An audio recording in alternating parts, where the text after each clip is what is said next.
왜 예수님이 제자들에게 주기도문을 가르쳐 주셨는지 그 이유를 말씀을 통해서 배웠습니다. 예수님의 제자들은 유대인들입니다. 때문에 그들은 하루를 시작할 때 기도로 시작합니다. 그리고 하루를 마칠 때도 기도로 마쳤습니다. 제자들은 누구보다도 기도에 대해서 많은 지식과 경험을 가지고 있었습니다. 그럼에도 불구하고 예수님이 제자들에게 기도를 가르쳐 주신 이유는 제자들이 기도는 하지만 기도의 원리를 몰랐기 때문입니다. 하나님께 기도할 때 가장 중요한 것이 무엇인지 제자들은 알지 못한 채 기도했습니다. 그렇다면 하나님께 기도할 때 가장 중요한 것이 무엇일까요? 언제 기도하느냐도 중요합니다. 또 어떤 장소에서 기도하느냐도 중요합니다. 그리고 어떤 형식으로 기도하느냐 이것도 중요합니다. 그런데 이것보다도 더 중요한 것은 어떤 자세로 기도하느냐입니다. 그리고 어떤 내용으로 기도하느냐가 참으로 중요합니다. 왜냐하면 아무리 새벽에 일찍이 일어나서 오랫동안 기도를 해도 마음의 태도가 바르지 못하고 기도의 내용이 잘못되어 있다면 하나님의 응답하시는 능력 있는 기도가 될 수 없기 때문입니다. 그래서 예수님은 주기도문에서 가장 먼저 어떻게 기도하라고 하셨습니까? 하늘에 계신 우리 아버지여 라고 주님은 그 기도를 시작하십니다. 여기서 하늘에 계시다라는 말씀은 하나님이 높고 높은 우주 어느 곳에다가 천국을 만들어 놓고 그곳에서 살고 계시다는 의미가 아닙니다. 하늘에 계시다는 말씀은 높고 높은 하늘처럼 도저히 측량할 수 없는 능력과 사랑과 지혜를 가지고 계신 분이 하나님이시라는 의미입니다. 다른 말로 하면 하나님은 지극히 높고 위대하신 분이십니다. 전지전능하신 분이십니다. 창조주 하나님이십니다. 그렇기 때문에 하나님은 우리의 기도를 들으시고 못 이루실 것이 없는 분이심을 우리는 깨달으면서 기도해야 합니다. 따라서 우리가 기도할 때 가져야 할 첫 번째 자세는 지극히 높고 위대하신 하나님을 신뢰하며 기도하는 것입니다. 또한 우리는 어떤 자세로 기도해야 될까요? 하나님이 우리의 아버지이심을 믿고 기도해야 합니다. 오늘 말씀에 보면 하늘에 계신 우리 아버지라고 기록하고 있지요. 혹시 우리 성도님들은 아버지라는 단어를 들었을 때 어떤 생각이 드십니까? 앤 랜더스라는 사람은 아버지에 대해서 이런 글을 남겼습니다. 내가 4살 때 나의 아버지는 무엇이든지 할 수 있으셨다. 5살 때 나의 아버지는 많은 것을 알고 계셨다. 내가 14살 때 나의 아버지는 너무 구식이셨다. 내가 21살 때 나의 아버지는 구제불능일 정도로 시대에 뒤처지셨다. 내가 30살 때 아버지의 의견을 들어보는 것이 좋은 듯 했다. 내가 40살 때 아버지라면 이런 상황에서 어떻게 하셨을까 종종 생각한다. 내가 50살 때 아버지가 지금 내 곁에 계셔서 이 모든 것을 말씀드릴 수 있다면 나는 무엇이든 할 것이다 라는 이야기를 했습니다. 이전 사람이 나이를 먹어가면서 아버지에 대한 생각이 바뀌는 것 같습니다. 한마디로 철이 들어간다는 거지요. 그런데 아무리 세월이 지나도 잘 변하지 않는 이미지가 하나 있습니다. 특히 그 아버지가 엄격한 분이라면 더욱더 잘 변하지 않는 이미지가 있습니다. 바로 무서운 아버지, 엄한 아버지의 이미지입니다. 요즘 아이들을 보면 아버지보다도 어머니를 더 무서워합니다. 하지만 예전에는 아버지가 얼마나 무서웠는지 모릅니다. 물론 저도 예외가 아닙니다. 어릴 적부터 엄마와 함께 있으면 편안합니다. 그런데 아버지와 함께 있으면 왠지 불편합니다. 그래서 아버지 앞에서는 말을 할 때나 행동을 할 때 실수를 하지 않으려고 항상 긴장을 했습니다. 특히 학기 말에 성육교를 받아오는 날에는 마치 도살장으로 끌려가는 어린 양 같은 심정으로 아버지 앞에 서야 했습니다. 왜냐하면 아무리 공부를 잘해서 좋은 성적을 거둬도 아버지는 절대 칭찬하시는 법이 없었기 때문입니다. 반대로 조금만 성적이 떨어지면 가차없이 책망을 하셨습니다. 그래서인지 저는 돌아가신 아버지를 편안하게 대해본 적이 거의 없습니다. 저에게 아버지는 무섭고 어려운 분이셨습니다. 물론 세상의 모든 아버지가 다 그렇지만은 않을 것입니다. 인자한 아버지도 많습니다. 사실 우리 주변을 둘러보면 이 땅에는 매우 다양한 아버지들이 존재합니다. 부드럽고 자상한 아버지가 있습니다. 반면에 거칠고 폭력적인 아버지도 있습니다. 착하고 부지런한 아버지도 있습니다. 반면에 악하고 게으른 아버지도 있습니다. 책임감이 강한 아버지도 있고요. 반대로 무책임한 아버지도 있습니다. 능력이 많은 아버지도 있습니다. 또한 무능력한 아버지도 있습니다.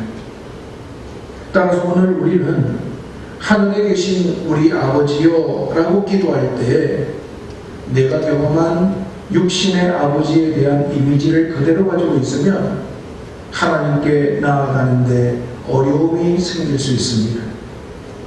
어떤 분은 하나님을 아버지라고 부르는 것이 불편하신 분들도 계실 겁니다. 하나님을 아버지로 부르며 기도할 때 기도하고 싶은 마음이 사라지는 분들도 있을 겁니다.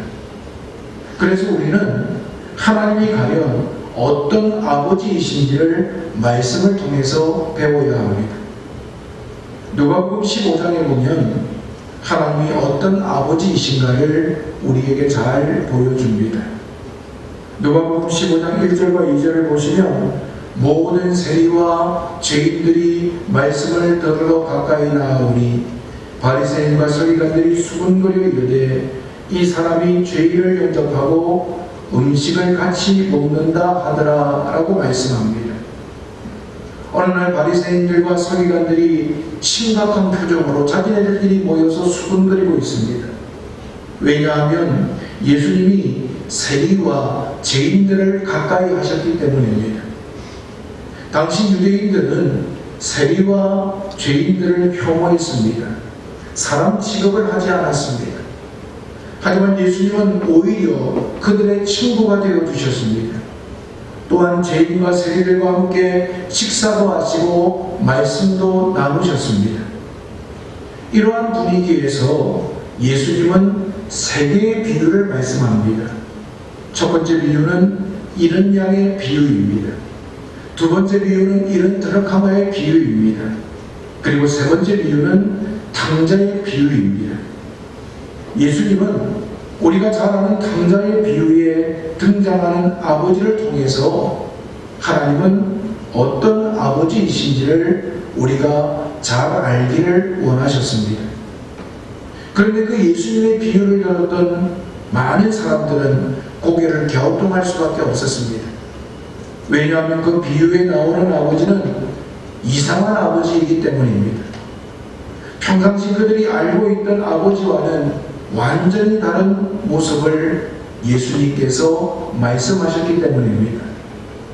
먼저 그 아버지는요, 둘째 아들이 자기 몫의 유산을 물려달라고 했을 때 호통을 치지 않고 재산을 나누어 줍니다. 당시 사회에서 아버지가 살아계실 때 유산을 요구하는 것은 있을 수 없는 일입니다. 아버지가 살아있는데도 불구하고 내 몫의 유산을 주십시오라고 아들이 요구하면 얼마든지 돌로 쳐서 죽일 수 있는 상황이었습니다. 그럼에도 불구하고 아버지는 그 아들의 요구에 응답합니다. 다음으로 그 아버지는 둘째 아들이 유산을 탕진한 채 거지의 모습으로 돌아왔을 때 아들을 외면하지 않았습니다. 아버지는 멀리서 집으로 돌아오는 아들을 발견합니다. 그리고 그 아들을 향해서 달려갑니다. 냄새나는 아들을 끌어안고 입을 맞춥니다. 그리고 좋은 옷을 입힙니다. 손에 반지를 끼워줍니다. 발에 신발을 신겨줍니다. 심지어 살찐 송아지를 잡아서 잔치까지 베풀었습니다. 아버지는요, 재산을 탕진한 채 돌아온 둘째 아들을 한마디도 책망하지 않았습니다. 그리고 이를 못마땅하게 여긴 큰아들의 마음까지도 위로합니다. 이렇게 사랑과 용서, 위로가 한이 없으신 아버지가 결국 누구라고 말씀합니까? 예수님은 그분이 바로 우리가 섬기는 하나님 아버지라고 말씀하고 있습니다. 이 탕자의 비유에 나오는 아버지의 말씀을 들었을 때 그 말씀을 들었던 사람들은요, 큰 충격을 받았습니다. 왜냐하면 그때 당시 사람들이 생각하는 하나님 아버지는 엄하고 무서운 분이기 때문입니다. 당시 사람들은 하나님의 이름을 감히 부를 수가 없었습니다. 하나님은 불꽃 같은 눈으로 우리를 지켜보시다가 우리가 조금만이라도 잘못하면 내 이놈 하고 벌을 내리시는 분이라고 생각했습니다. 그래서 하나님의 마음을 달래기 위해서 제사도 드리고 구제도 하고 기도도 했습니다. 그런데 예수님은 지금까지 그들이 가지고 있던 하나님 아버지에 대한 무서운 이미지를 버리라고 말씀합니다. 물론 하나님은 우리의 죄를 끝까지 덮어주시는 분이 아닙니다. 세상 끝날 반드시 심판하시는 공의의 하나님이십니다. 하지만 그 하나님은 우리가 잘못을 깨닫고 돌아오기를 간절히 기다리십니다. 그리고 우리가 돌아올 때 우리에게 달려와서 우리를 안아주시는 분이십니다. 아무리 더럽고 추한 모습으로 돌아온다고 해도 그 아버지 하나님은 우리를 용납하시는 분이십니다. 하나님은 좋으신 하나님이십니다. 하나님은 우리의 기도를 들으시고 응답하시는 우리의 아버지이십니다. 예수님이 주기도문을 가르쳐 주실 때 하늘에 계신 우리 아버지요 라고 가르쳐 주셨습니다. 그런데 원문을 보면 하늘에 계신 우리 아빠요 라고 기록되어 있습니다. 여러분, 아버지와 아빠의 차이가 무엇입니까? 그것은 친근감의 차이입니다. 제 기억에 저는 단 한 번도 아버지를 아빠라고 부른 적이 없었던 것 같습니다. 왜냐하면 늘 무섭고 엄한 분이라고 생각했기 때문입니다. 그런데 예수님은 우리를 사랑하십니다. 아빠 하나님은 우리의 든든한 후원자이십니다. 육신의 아버지는 자식들을 위해서 도움을 주려고 노력합니다. 그런데 한계가 있습니다. 내가 가진 것이 부족하기 때문에, 내 능력이 부족하기 때문에 자식들에게 채워주고 더 많은 것으로 공급하려는 마음은 있지만 그렇게 하지 못할 때가 많습니다. 그러다 보니까 육신의 아버지는 자식의 필요를 더 많이 채워주지 못해서 미안한 마음을 가질 때가 많습니다. 하지만 하나님 아빠는 우리를 위해서 모든 것을 주시는 분입니다. 로마서 8장 32절에 보면 자기 아들을 아끼지 아니하시고 우리 모든 사람을 위하여 내주시니가 어찌 그 아들과 함께 모든 것을 우리에게 주시지 아니하겠느냐라고 말씀합니다. 하나님은 우리의 아빠이십니다. 그 아빠 되신 하나님은 우리를 위하여 하나님의 아들 독생자 예수까지 아끼지 아니하시고 우리에게 내어주셨습니다. 하나님 아버지는 이런 분이십니다. 그런데 우리는 그 하나님 아버지를 오해할 때가 있습니다. 그 하나님을 인생하신 아버지로 잘못 생각할 때가 있습니다. 우리는 하나님 아버지가 우리를 위하여 모든 것을 주시는 분이심을 깨닫고 그 하나님 아버지 앞에 나아가실 수 있기를 간절히 바랍니다. 로마서 8장 37절에서 39절을 보시면 그러나 이 모든 일에 우리를 사랑하시는 이로 말미암아 우리가 넉넉히 이기느니라. 내가 확신하노니 사방이나 생명이나 천사들이나 권세자들이나 현재일이나 장래일이나 능력이나 높음이나 기쁨이나 다른 어떤 피조물이라도 우리를 우리 주 그리스도 예수 안에 있는 하나님의 사랑에서 끊을 수 없으리라 고백하고 있지요. 모든 일에 우리를 사랑하시는 그 하나님으로 인해서 우리가 넉넉히 이길 수 있다고 사도 바울은 고백합니다. 하나님은 우리의 아빠이십니다. 그 하나님은 여러분들을 사랑하십니다. 그 사랑은 말로 다 할 수 없는 사랑입니다.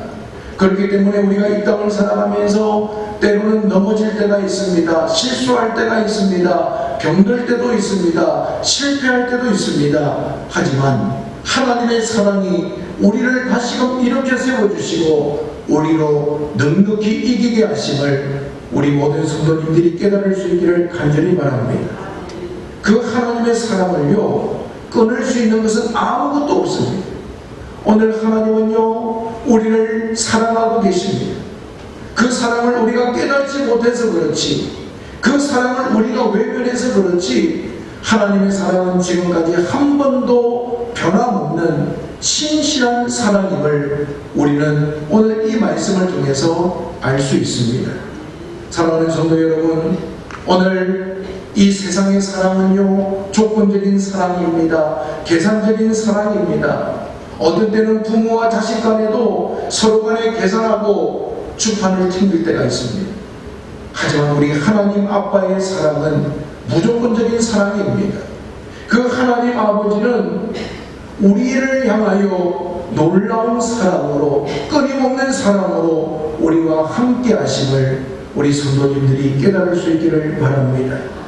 우리가 하나님 아빠에게 기도할 때 하나님은 나에게 필요한 것이 무엇인지를 미리 다 알고 계십니다.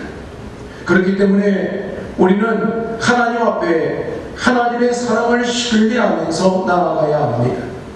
그 하나님 아버지는 나를 위해서라면 그 무엇도 아끼지 않으시고 모든 것을 공급하시는 우리의 아빠임을 믿고 기도해야 합니다. 하나님은 우리의 아빠이시기에 우리를 도와주십니다. 내가 뭔가 특별해서, 내가 똑똑해서, 내가 어떤 일을 잘해서 우리를 도우시는 것이 아닙니다. 하나님이 우리의 기도에 주목하시는 이유는 내가 하나님의 자녀이기 때문입니다. 자녀가 아빠하고 부를 때 아빠와 엄마는요 그 부르는 자녀를 향해서 달려갑니다. 그리고 내가 가지고 있는 능력을 가지고 우리의 자녀들의 필요를 채워주려고 최선을 다합니다. 하나님 아버지도 마찬가지입니다. 우리가 잘나서, 우리가 똑똑해서, 우리가 능력이 있어서 우리를 사랑하시고 우리의 기도에 응답하시는 것이 아니라는 겁니다. 단지 내가 하나님 아빠의 자녀이기 때문에 하나님은 늘 우리를 주목하고 계십니다. 늘 우리의 부르짖음에 귀를 기울이시고 계십니다. 다른 이유가 없다라는 겁니다. 그렇기 때문에 우리 사랑하는 성도님들이 하나님 아버지를 향해서 날마다 친밀감을 가지고 부르짖어 기도할 수 있기를 간절히 바랍니다. 하나님의 자녀인 우리가 기도할 때 하나님은 가장 좋은 것으로 우리에게 채워주시는 우리의 아빠이십니다. 우리는 이 믿음을 가지고 하나님 앞에 나아가야 합니다. 우리의 기도는 허공을 치는 메아리가 아닙니다. 그저 종교적으로 하나님을 아버지라고 부르는 기도는 능력이 없습니다. 하나님은 우리의 아빠가 되셨습니다. 전지전능하신 하나님이 저와 여러분의 아빠이십니다. 그렇기 때문에 두려워하지 마십시오. 놀라지도 마십시오. 힘들고 어려워도 하나님 아버지만 의지하며 기도하시기를 바랍니다. 그 하나님 아버지는 모든 것을 주시는 분입니다. 그 하나님 아버지는 넉넉히 이기게 하시는 분입니다. 그 하나님 아버지께서 우리의 기도를 들으시고 날마다 좋은 것으로 만족해 하심을 여러분의 삶을 통해서 경험하시기를 바랍니다. 예수님은 주기도문을 통해서 두 가지 기도의 자세를 우리에게 가르쳐 주셨습니다. 첫 번째 자세는 하늘에 계신 전능하신 하나님을 신뢰해야 한다는 겁니다. 즉 지극히 높고 위대하신 하나님을 바라보면서 기도하라는 겁니다. 두 번째 자세는 하나님을 우리의 아버지이심을 믿고 기도하라는 겁니다. 그 하나님은 어떤 아버지이십니까? 엄하고 무서운 아버지가 아니라 사랑과 용서와 위로가 풍성하신 우리의 아빠 하나님이십니다. 하늘에 계신 우리 아버지여, 우리가 주님이 가르쳐 주신 기도를 되뇌이며 고백할 때 전지전능하신 하나님, 그리고 나의 아빠이신 그 하나님을 바라보면서 우리의 기도에 응답하시는 하나님께 기쁨으로 나아가시기를 간절히 바랍니다. 그리고 그렇게 기도함으로 우리의 능력이 되시고 우리의 응답이 되신 하나님으로 인하여 여러분의 삶에 간절히 충만하시기를 주님의 이름으로 축원을 드립니다. 우리 시간 함께